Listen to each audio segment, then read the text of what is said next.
Welcome to After Hours on Real America's Voice with your host, Alex Stein. And it looks like it's a bad day for the Trump administration. I hate to say it. You know, we love Trump here. We support Trump. And you know what? I supported a lot of his tariffs. But it looks like the Supreme Court does not. But I'm actually surprised that they don't support Trump. I mean, Ketanji Brown Jackson doesn't even know what a woman is. I'm surprised she knows what taxes are. And, you know, she is an African-American woman. You think that she would, I don't know, I guess want to help out our country. But sadly, I think a lot of our Supreme Court justices are DEI hires that don't actually care about our country. And I think that it shows with this ruling. But sadly, us, the American population, the tax-paying citizens of this great country, are going to be the ones that are on the hook for this entire bill. Now, I just saw Governor Pritzker, who lost the Chicago Bears because they're potentially moving to Indiana, just sent Trump a bill for $8.9 billion. And then you see Donald Trump's, basically his chief of staff, Howard Lutnick, actually shorted all of these tariffs, and now he was able to buy the tariffs back for pennies on the dollar, making him incredibly rich. He shorted the fact that all these companies were going to get a rebate, and so that he bought their debt that they had, and I guess he got to keep about 5 to 10 times what his initial investment was. So is that an inside job? Probably so, but I don't know. I'm not a, complex financial expert, but Howard Lutnick is, I'll tell you that much. So let's play this clip of Trump talking about the Supreme Court ruling.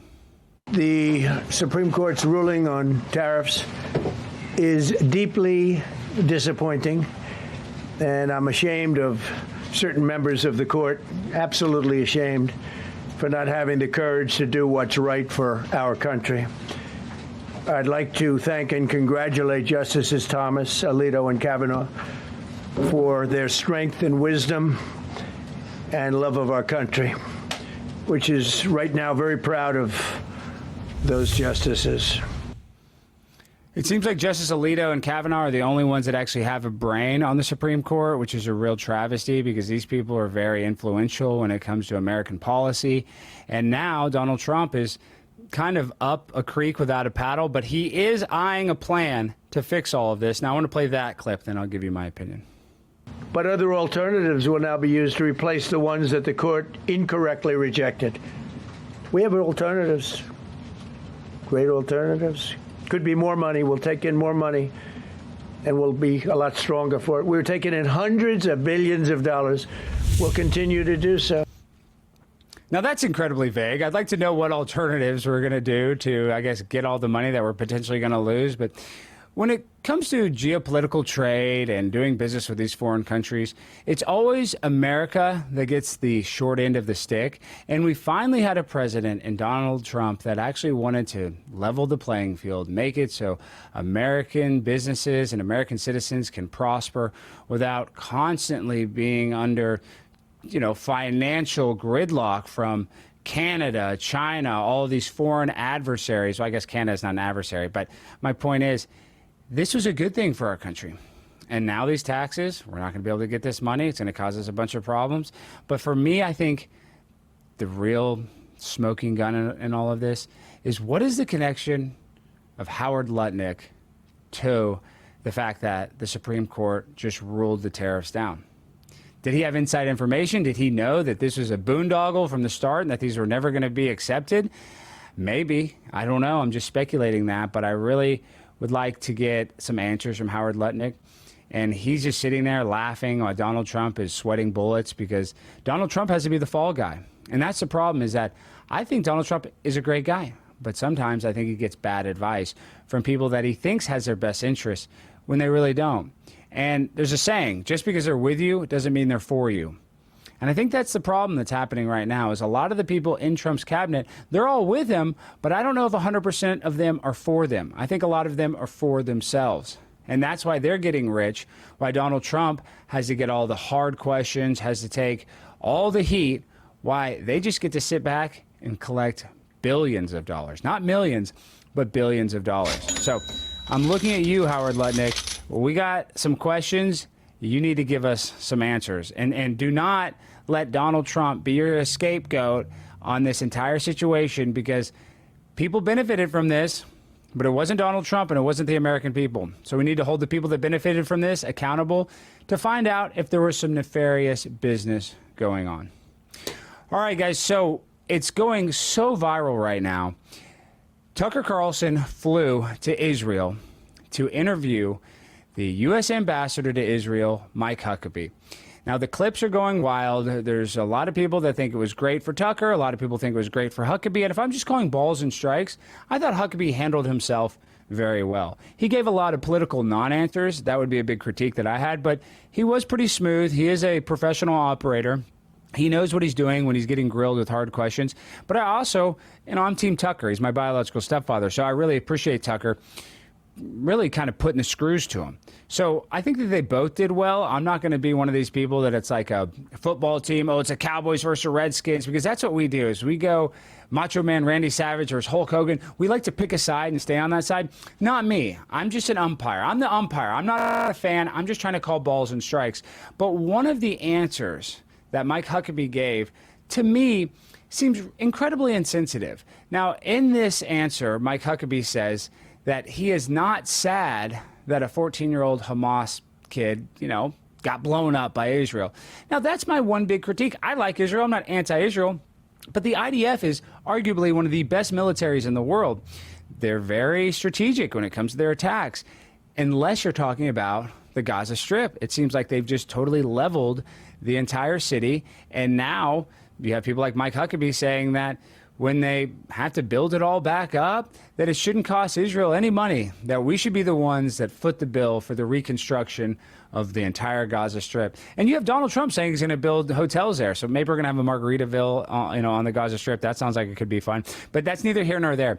My point is, Huckabee just seems so insensitive. We lose our connection with humanity when we start cheering for our favorite football team instead of just being based in reality that a kid that is 14 years old, whose father got blown up by a rocket, is probably going to have to join Hamas. He probably wants to join Hamas. But he didn't really choose that life. So I'm not sitting and saying that October 7th, is not bad. It was terrible. It was horrible. And we need to hold the people that did that accountable. But at the same exact time, we should try to protect the lives of children. And we see that we have elite, powerful people like Jeffrey Epstein and Prince Andrew that couldn't give two craps about the lives of children. They want to abuse children.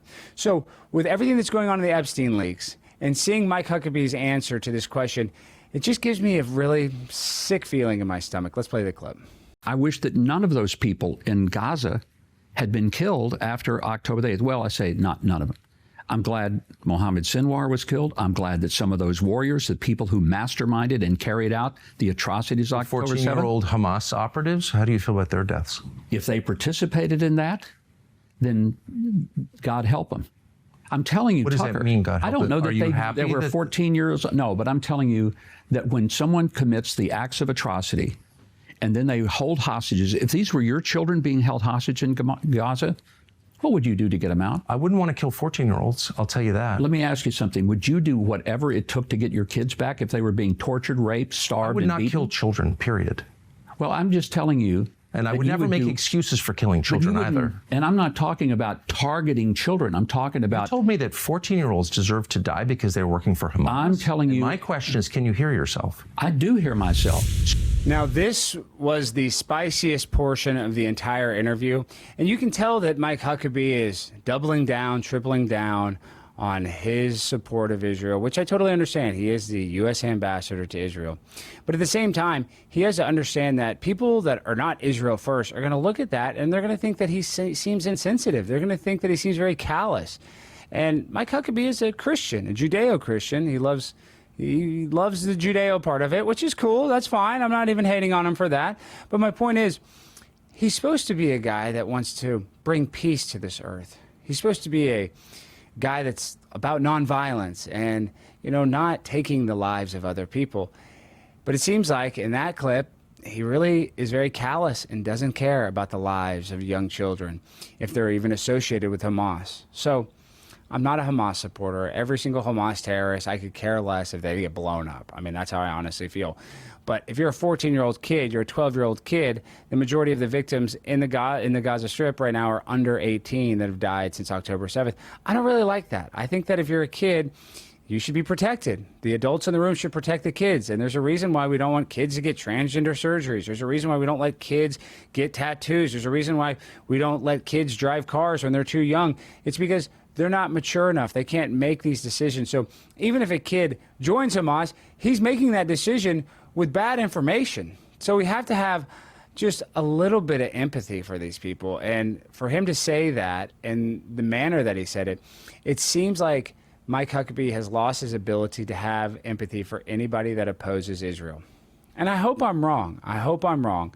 But I just want politicians to watch this and watch this interview with Tucker, because I really applaud both of them for doing it and sitting down and having a hard conversation, because we need more of these hard conversations. We need to have interviews with people we don't agree with, because all day long we can sit here and just kiss Donald Trump's derriere. That's not entertaining. That's not good. I don't think that we actually fix anything by just agreeing all the time. So I want to applaud both of them. I thought Huckabee did a better job than I expected. In that clip, he got, a little animated. He got a little hyphy. He started, having an emotional response, and I think that was his biggest emotional response in the interview. But other than that, he was a pretty cool operator the whole entire time. And big shout out to Tucker. He did get detained. Everybody wants to act like that was just a fake story. He did get detained, and it's never fun to get detained in a foreign country. Trust me, I know that. I go to these foreign countries. They want to give me the fifth degree on what I'm doing there. So I understand what it feels like to be in a vulnerable situation in a foreign country where people don't like you. And I think it's very obvious that all of the leaders of Israel do not like Tucker Carlson. So if you guys want to call Tucker a liar, he's not. Spoke to his producer. He did get detained. And the person that he took the picture with was his driver that actually drove him from the plane to the security department. So all I'm saying is we're arguing about stupid things like whether or not Tucker got detained for a few minutes, when in reality, what's important is that there's 14-year-old kids getting their heads blown off, and our ambassadors couldn't give two craps. All right, coming up next, guys, we got the hypocrisy from the one, the only Martha Stewart, talking about how she's mad at her husband for cheating on her when she was the one that cheated first. You don't want to miss it. Coming up next.